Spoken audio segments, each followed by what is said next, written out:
Thank you, Madam Speaker. This bill is very disappointing for those of us on the opposition benches who sat through the 41st Parliament.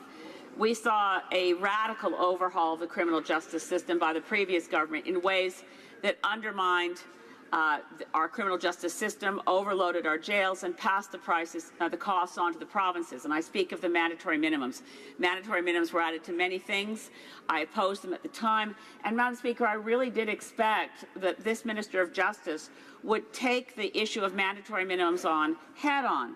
Now we have this bill, which is fairly voluminous, Bill C-75, which ignores this really substantial issue that's crying out for reform.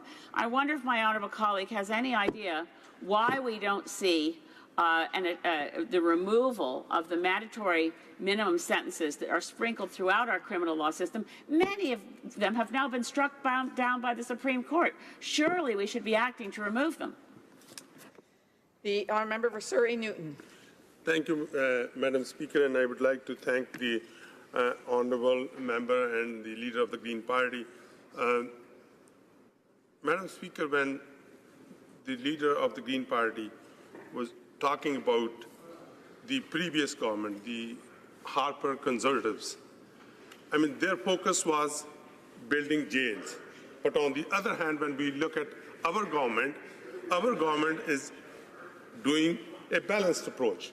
On one side, we want to make sure that we have the justice system that deals with the criminals, but on the other hand, Madam Speaker, we want to make sure that we have the programs in place that can rehabilitate, that can educate, and we have enough police force on the ground to deal with these situations. When it comes to minimum mandatory sentences, Madam Speaker, I tell you, I believe in that there should be, strong sentences for the victims, so the victims deserve the justice that they need. And to do that, in fact, this is the bill that helps those victims get the justice by bringing in